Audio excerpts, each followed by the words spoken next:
À 81 ans, Michel Polnareff a brisé le silence et a enfin nommé les 3 personnes qui l'ont poussé sur le chemin de l'exil. Il a 81 ans. Devant les caméras, Michel Polnareff parle peu. Ses cheveux autrefois blonds sont devenus presque entièrement argentés. Ses lunettes blanches, toujours là, immuables, comme si le temps n'avait jamais réussi à les lui enlever. Elles ne sont pas un accessoire. Elles sont une frontière. Un écran posé entre lui et le monde. À cet âge de la vie, quand beaucoup racontent leurs souvenirs avec nostalgie, lui garde le silence. Un silence lourd, ancien, forgé bien avant la gloire. Car la première prison de Michel Polnareff n'a jamais été l'exil américain. Elle se trouvait dans un appartement parisien, devant un piano noir qui occupait le centre du salon comme un juge silencieux. Revenir à cette pièce, c'est revenir à l'enfance. Une enfance où la musique n'était pas une promesse de liberté, mais une loi. Une discipline. Une obligation quotidienne. Son père, Léopold, n'était pas un homme ordinaire. Compositeur reconnu, il avait écrit pour Édith Piaf et fréquentait les cercles les plus exigeants de la musique française. À l'extérieur, il incarnait l'excellence. À l'intérieur, il imposait l'ordre. Dans ce foyer, le piano n'était pas un instrument d'expression, mais un outil de contrôle. Chaque note devait être exacte. Chaque erreur devenait une faute morale. Une fausse touche ne provoquait pas un simple reproche, mais une humiliation. Des mots qui s'enfonçaient dans l'esprit de l'enfant bien plus profondément que n'importe quelle sanction physique. Michel n'a pas appris à jouer par amour. Il a appris par peur. Peur de décevoir. Peur de ne jamais être assez bon. Peur de ce regard paternel qui évaluait, jugeait, condamnait. Très tôt, quelque chose se fracture en lui. Il comprend que la musique n'est pas un refuge, mais un examen permanent. Cette pression constante donne naissance à ce que les psychologues appellent l'enfant qui ne se sent jamais suffisant. Celui qui doute de sa valeur même quand le monde entier l'applaudit. Ce mécanisme invisible deviendra la racine de sa sensibilité extrême, de sa solitude chronique, et plus tard de cette révolte intérieure qui explosera sous les projecteurs. Quand Michel ose enfin s'éloigner du chemin tracé, quand il quitte le classique pour la pop, quand il transforme la contrainte en création, il espère, peut-être naïvement, une reconnaissance paternelle. Mais elle ne vient jamais. Pour son père, cette musique nouvelle n'est pas une victoire, mais une trahison. Un bruit indigne du nom familial.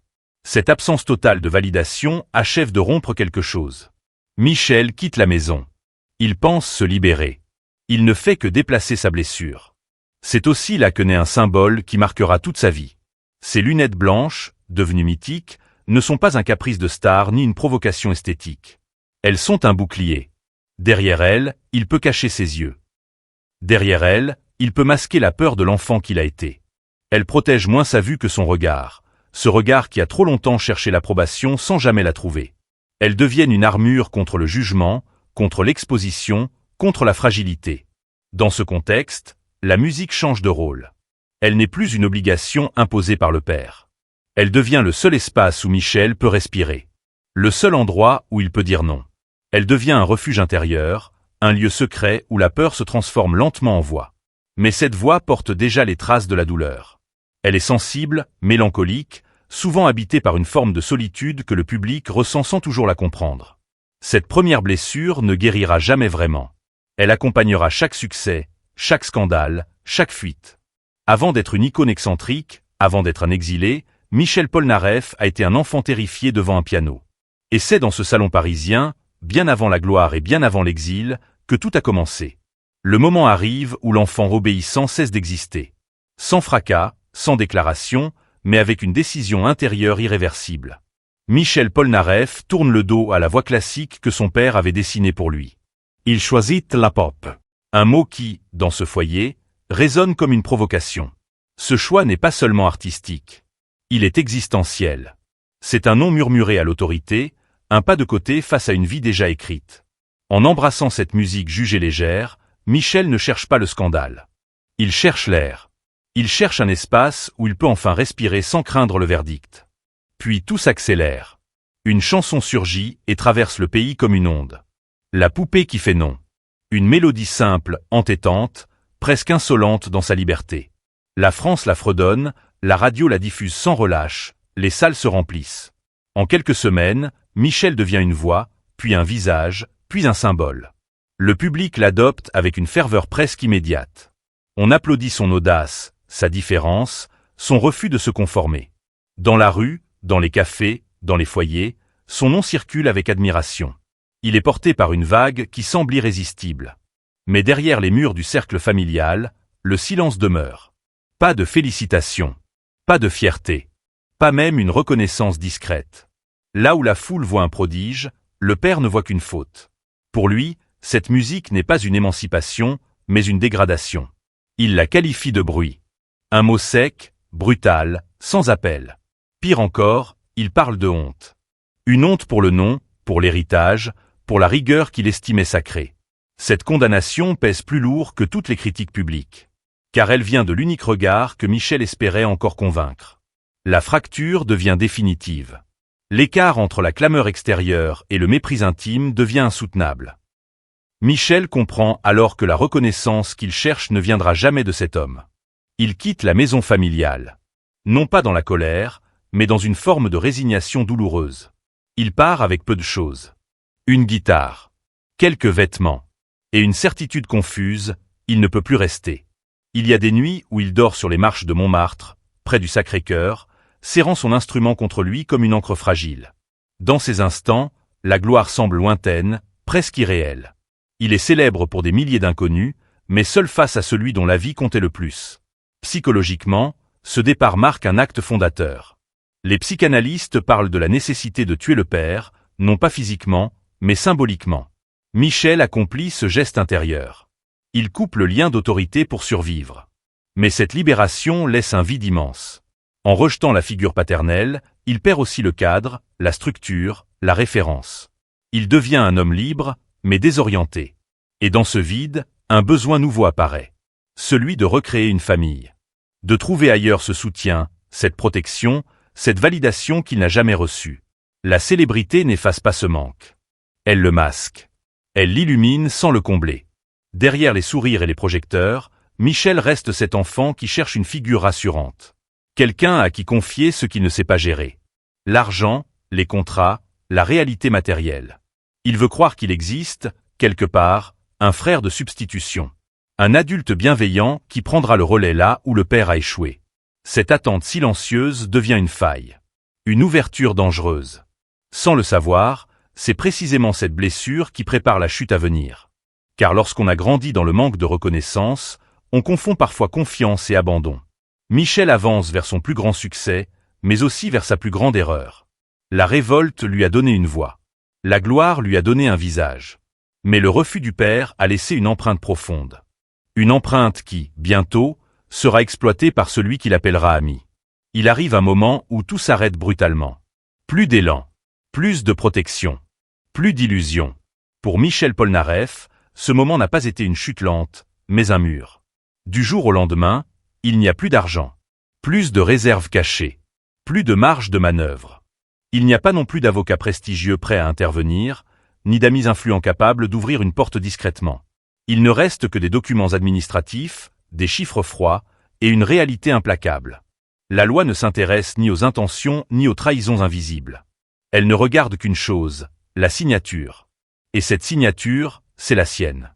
Aux yeux de l'administration, Michel n'est pas une victime. Il est responsable. Responsable de comptes vides. Responsable de taxes impayées. Responsable d'une situation qui, juridiquement, ne laisse aucune place à la nuance. La menace n'est pas abstraite. Elle est concrète. La prison n'est plus une métaphore, mais une possibilité réelle, imminente, pesante. Chaque jour qui passe resserre l'étau. Chaque courrier officiel rapproche un peu plus l'idée de l'enfermement. Michel comprend alors que son innocence morale n'a aucun poids face à la mécanique administrative. Le choix se réduit à deux chemins, tous deux destructeurs. Rester, c'est accepter l'humiliation publique et le risque de perdre sa liberté derrière des murs. Partir, c'est renoncer à sa terre, à sa langue, à son public. C'est devenir un absent. Un nom murmuré avec suspicion. Il n'y a pas de troisième voie. Pas de compromis possible. Le temps presse. La décision se prend dans l'urgence, dans la peur, dans un silence presque irréel. Une nuit sombre, lourde, sans musique. Michel monte dans sa voiture. Ce n'est pas un départ triomphal. Ce n'est pas une fuite romantique. C'est un arrachement. Il traverse les routes comme un homme traqué, laissant derrière lui des années de vie, des souvenirs, des scènes, des visages. La France s'éloigne dans le rétroviseur, non pas comme une patrie aimante, mais comme un territoire devenu hostile. Il ne part pas pour conquérir ailleurs. Il part pour survivre. Ce départ n'arrive pas dans un vide. Le climat autour de lui est déjà chargé. Peu de temps auparavant, une autre affaire a fissuré son image. Une affiche pour un concert à l'Olympia, provocante, ironique, pensée comme un geste artistique libre. Mais le geste est mal reçu. Les autorités condamnent. Le mot est lourd. Atteinte aux bonnes mœurs. Une amende sévère. Un procès moral. Dans l'opinion publique et dans les cercles officiels, Michel devient un personnage dérangeant. Eccentric. Incontrollable. Cette affaire laisse une trace. Elle fragilise sa position. Elle alourdit le regard posé sur lui lorsque survient le désastre financier. Dans son esprit, tout se superpose. La figure du père, d'abord, dont le rejet ancien résonne encore comme une blessure ouverte. Puis l'ami, celui en qui il avait placé une confiance absolue et qui l'a conduit au bord du gouffre. Et enfin, la nation. Cette France qu'il a chantée, aimée, idéalisée, et qui maintenant ne voit en lui qu'un dossier problématique. Michel ne se sent pas jugé. Il se sent abandonné. Comme si, à chaque étape de sa vie, une autorité différente avait choisi de détourner le regard. Psychologiquement, cette nuit marque une rupture définitive. Ce n'est plus seulement une fuite géographique. C'est une cassure intérieure. Le sentiment d'appartenance se brise. L'artiste comprend qu'il n'est plus protégé par son talent. Que la reconnaissance populaire ne suffit pas face aux institutions. Il se découvre seul, radicalement seul, face à un système qui ne reconnaît ni la fragilité ni la bonne foi. Lorsqu'il quitte le territoire, Michel ne sait pas quand, ni même s'il pourra revenir. Il emporte avec lui une valise légère, mais un poids immense sur la poitrine. La culpabilité d'être parti. La honte d'être perçu comme un coupable. La douleur de l'exil à venir. Il ne fuit pas la justice. Il fuit l'impossibilité de se défendre. Et dans cette fuite, quelque chose se fige en lui. Une part de confiance. Une part d'innocence. Une part de lien avec sa terre natale. Cette nuit-là, Michel Polnareff cesse d'être simplement un chanteur controversé. Il devient un exilé. Non pas par choix idéologique, mais par nécessité vitale. Et tandis que la voiture s'éloigne, une certitude s'installe silencieusement. Rien ne sera plus jamais comme avant. L'Amérique lui ouvre ses portes sans poser de questions. Pour Michel Polnareff, Los Angeles devient un refuge. Un territoire vaste, lumineux, indifférent. Ici, personne ne le poursuit. Personne ne lui réclame de compte. Il peut marcher librement dans les rues, respirer, dormir sans craindre le bruit d'une enveloppe officielle glissée sous une porte. L'exil lui offre la sécurité. Mais cette sécurité a un prix. Elle s'appelle l'effacement. Dans cette ville où naissent et meurent des rêves chaque jour, Michel n'est plus une icône. Il est un homme parmi d'autres. Un visage étrange derrière des lunettes blanches, perdu dans la foule dorée de Beverly Hills. Ce basculement est brutal. En France, il était reconnu avant même d'ouvrir la bouche. Ici, il n'est personne. Aucun public pour l'attendre. Aucun applaudissement pour le porter. Aucun mot dans sa langue maternelle pour l'envelopper. La célébrité ne traverse pas les océans aussi facilement que les avions. Très vite, une crise plus profonde s'installe. Une crise d'identité. Qui est-il, loin de ceux qui comprennent ses chansons sans traduction? Que reste-t-il d'un artiste quand sa voix ne résonne plus dans l'espace où elle est née? Les jours s'étirent. Le soleil californien éclaire tout, sauf l'intérieur. Michel vit entouré de luxe, mais habité par une solitude abyssale. Il observe l'océan Pacifique comme on regarde une frontière invisible. De l'autre côté, il y a Paris. Les rues grises. Les cafés. Les mots. Il ne regrette pas la gloire. Ce qui lui manque n'a rien à voir avec les projecteurs. Ce qu'il cherche, c'est le sentiment d'appartenance. La sensation simple d'être à sa place. D'exister sans avoir à se justifier. Dans cet isolement, le silence devient pesant. Les accusations continuent de circuler en France. On parle de fuite. D'abandon. Certains le voient comme un coupable qui a déserté. Michel encaisse, sans pouvoir répondre. L'exil n'est pas seulement géographique. Il est narratif. Il est privé de sa version des faits. Chaque jour, cette injustice sédimente un peu plus en lui. Jusqu'au moment où le silence devient insupportable. Alors, comme toujours dans sa vie, la musique revient. Non plus comme une révolte. Non plus comme une provocation. Mais comme une confession. Dans une chambre froide, loin de son pays, Michel s'assoit au piano. Il ne cherche pas à convaincre. Il ne cherche pas à accuser. Il laisse simplement remonter ce qui brûle depuis trop longtemps. De ses doigts naît une mélodie lente, grave, presque fragile. Une prière plus qu'une chanson. Il l'appellera lettre à France. Dans ces mots, il n'y a pas de colère. Pas de règlement de compte. Pas de nom jeté en pâture. Il n'y a que l'amour blessé d'un homme pour sa terre natale. Un amour incompris. Il parle comme quelqu'un qui demande à être entendu, pas à être absous.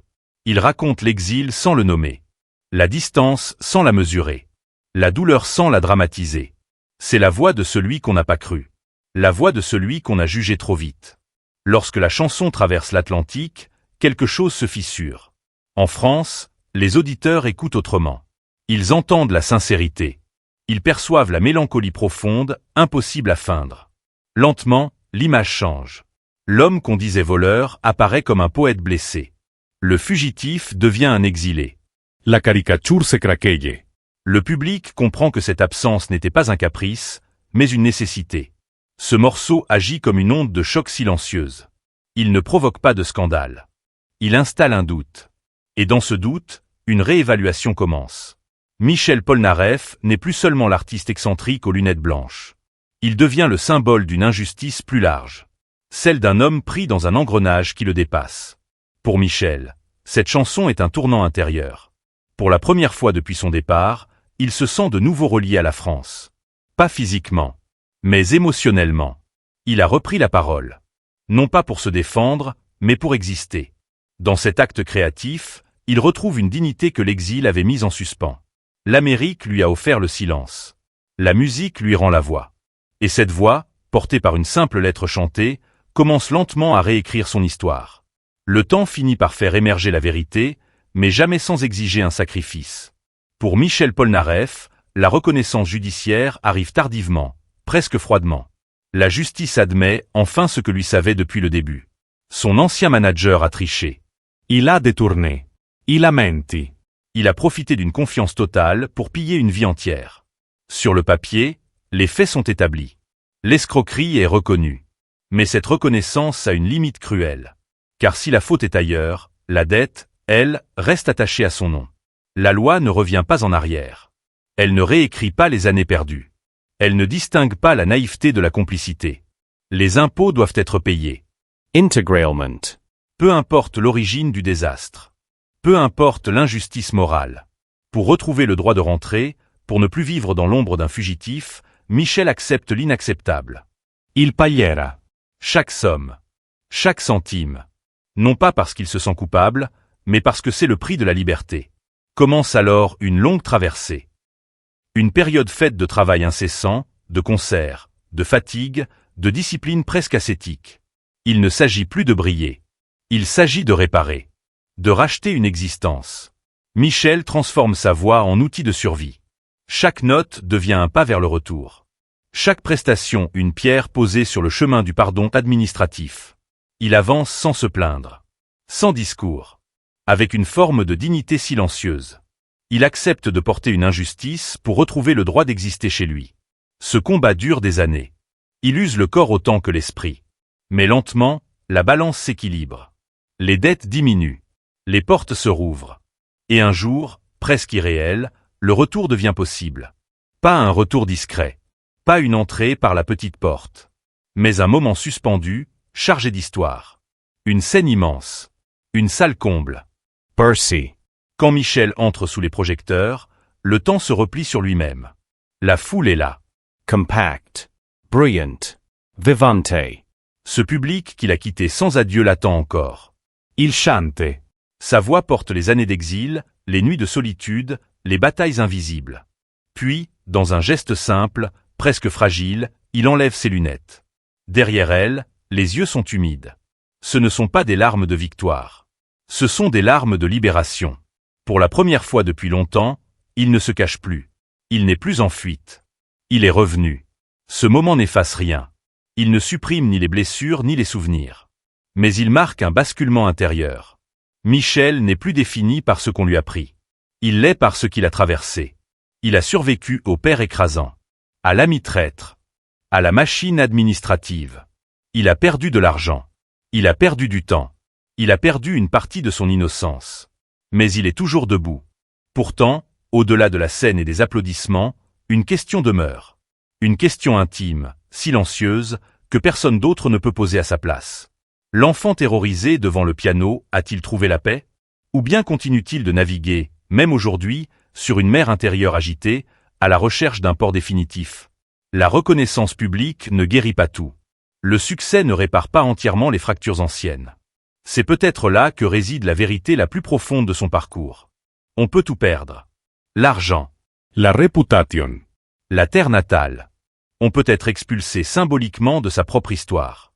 Mais il reste toujours quelque chose d'inviolable. Le talent, la voix, et surtout, la capacité de dire non. Non à l'effacement. Non à la honte imposée. Non au silence forcé. Au crépuscule de sa vie, Michel Polnareff ne se présente pas comme une victime. Il se tient comme un survivant. Un homme qui a transformé ses cicatrices en musique. Qui a accepté de payer un prix injuste pour reconquérir sa liberté. Et qui laisse derrière lui une leçon simple et vertigineuse. La gloire ne protège pas de la souffrance.